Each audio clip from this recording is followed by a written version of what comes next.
Jalen Balfana.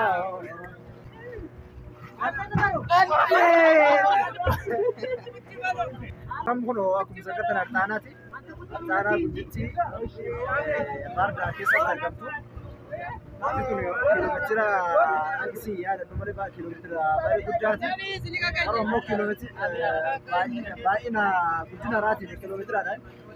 Langsung arti toko farata terkampung ada.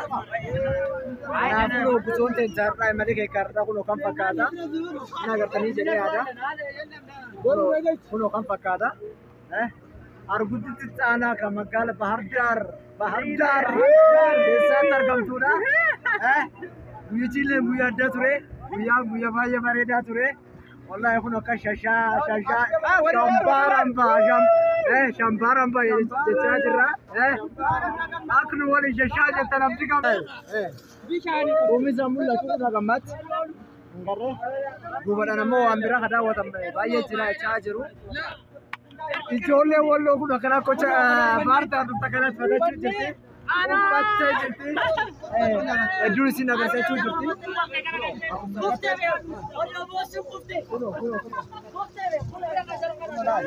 Aku jangan tu kalau jole. Aje nak jole wallo. Jole kaya cuci. Kawan dah aku tu. Tanah aku cuci baru terkena terkam terus cuci. Kami. Mungkin anu ada kok,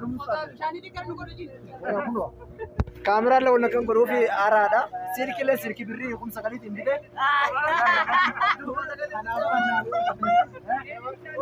Kamu ada jalan ke mana?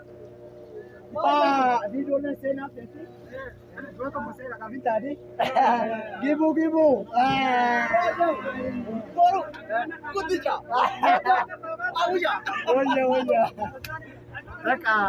Oh ya. Kamera ada berapa? Ada yang sebegini macam tabal kata. Kena saja cakap mana?